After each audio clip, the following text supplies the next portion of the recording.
We will solve this question of ये जो है इंडेस 12 का है और आपका जो है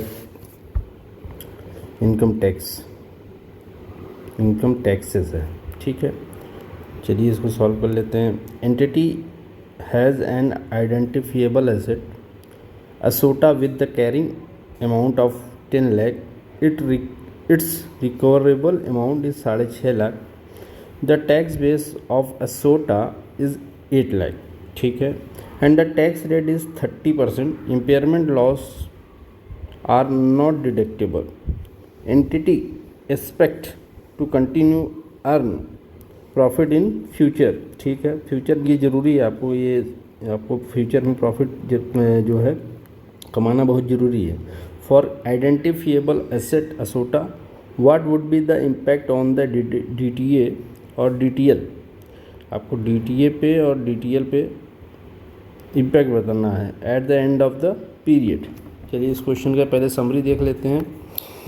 क्या कह रहा है? Entity has identifiable assets, carrying amount जिसकी है वो है 10 लाख, रिकवरेबल अमाउंट है 6.5 लाख और टैक्स बेस जो है वो 8 लाख का दे रखा है। टैक्स रेट जो दे रखा है वो 30% है।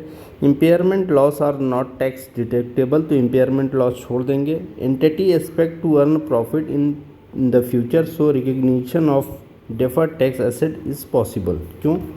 चलिए इसको भी समझ लेते हैं। तो सबसे पहले देखिए यहाँ पर क्वेश्चन में जो दिया है, हम क्या करेंगे, जो हमारा कंसेप्ट है, आप जो इम्पेयरमेंट का अगर आप पढ़ेंगे, impairment of assets Ind AS 36 है। ठीक है, इंड AS 36 है। वो ये कहता है कि जब भी आपकी जो कैरिंग अमाउंट है और माइनस अगर मोर देन रिकवरेबल अमाउंट है तो उस केस में जो है आपका इम्पेयरमेंट लॉस निकल कर आएगा। जैसे इस केस में क्या है, इस केस में देखिए कितना है, कैरिंग अमाउंट 10 लाख है जो कि मोर देन रिकवरेबल है 6.5 लाख है। मतलब आपको एसेट तो 10 लाख का है लेकिन मिलेगा कितना, 6.5 लाख। तो इसका मतलब आपको लॉस कितना हो गया, 3.5 लाख रुपए का। ये नोशन मतलब ये रियल लॉस नहीं है, ये इम्पेयरमेंट ऑफ एसेट है। तो ये जो है रियल नहीं है, इसलिए रियल नहीं है तो इसका जो है टैक्स में जो है इनकम टैक्स में इसका कोई भी डिडक्शन नहीं मिलेगा। अगर ये रियल होता तो इसका डिडक्शन आपको मिलता। 3.5 लाख रुपये जो है आपका ये आपको DTA मिल गया। now हम बात कर रहे थे आपके जो है इम्पेयरमेंट ऑफ लॉस की। तो इम्पेयरमेंट ऑफ लॉस जो होता है वो आपका है 3.5 लाख रुपए का। ठीक है, इम्पेयरमेंट ऑफ लॉस में हम कभी भी जो है इनकम टैक्स की डिडक्शन अलाउ नहीं होती है, इसलिए इसका कोई भी ट्रीटमेंट नहीं होता है एज इंड AS 12 में, इनकम टैक्स में। तो क्योंकि ये रियल नहीं होता है इस वजह से इसका जो है क्या बोलते हैं, कोई भी इम्पेयरमेंट ऑफ लॉस का डिडक्शन नहीं होता। तो उस केस में हम क्या करेंगे, देखिए यहाँ पर जो है इन दोनों में से हम ले लेंगे जो लोअर होगा, तो 6.5 लाख ले लेंगे। ये हमारा आ जाएगा आपका जो है कैरिंग अमाउंट। ठीक है, कैरिंग अमाउंट आ गया। क्यों? क्योंकि आपने 10.5 लाख में से जो है 6.5 लाख घटाया, ये 3.5 लाख का आपका इम्पेयरमेंट लॉस हो गया और ये जो आपका हो गया कैरिंग अमाउंट।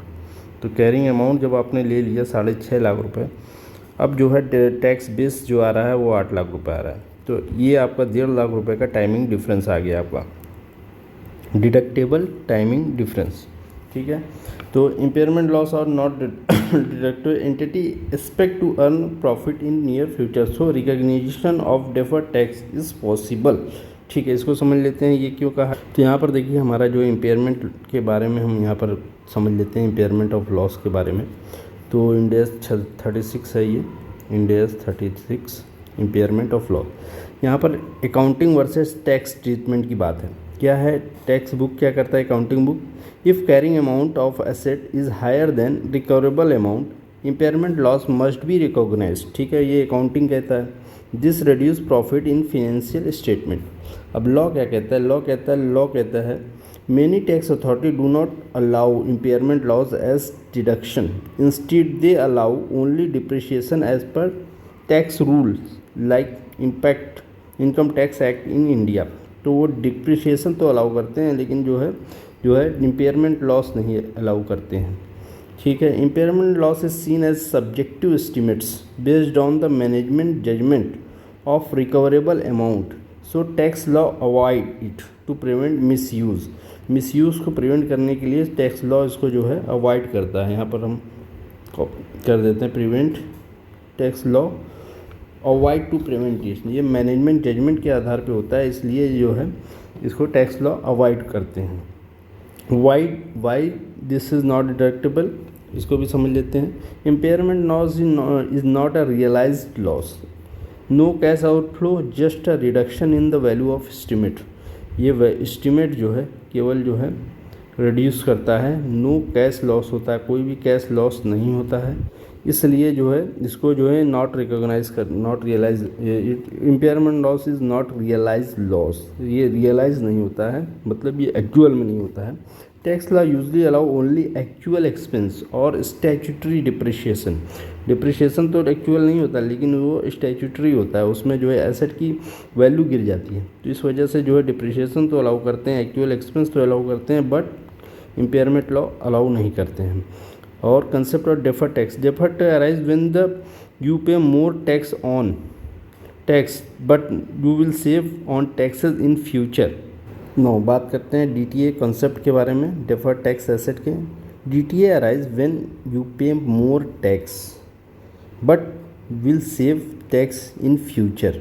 डीटीए तब आपका अराइव होता है जब आप ज़्यादा टैक्स पे कर देते हो, ज़्यादा टैक्स पे कर देते हो, तब आपका जो है डीटीए आपका डेफर्ड टैक्स एसेट अराइज होता है इन फ्यूचर और कैरी हायर टैक्स बेस। ठीक है, for example here tax base is 8 lakh, ठीक है, और जो is higher than the carrying amount इतना है।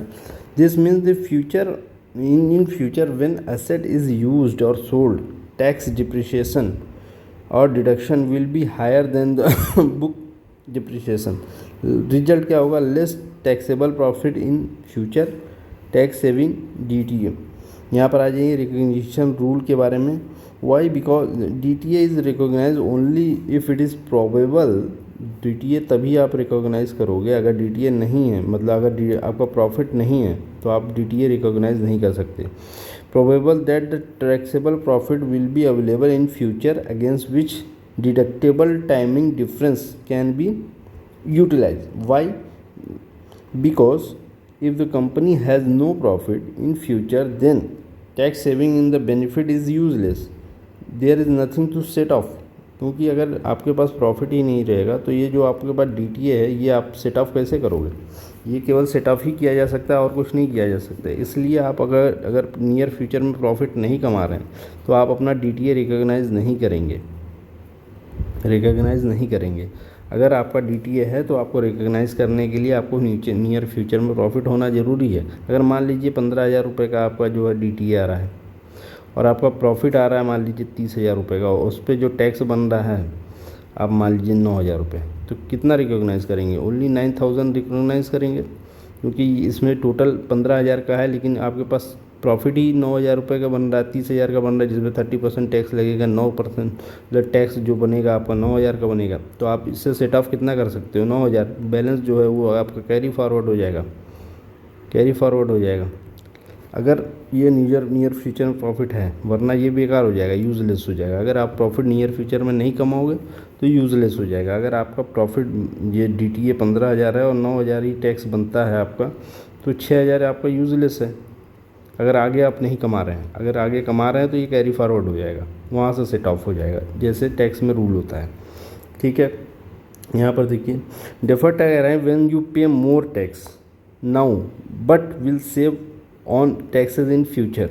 यहाँ पर देखिए यहाँ पर एंटिटी एक्सपेक्ट, ये जो लाइन है, entity expect to earn profit in future so recognition of DTA is possible. This means since the company will have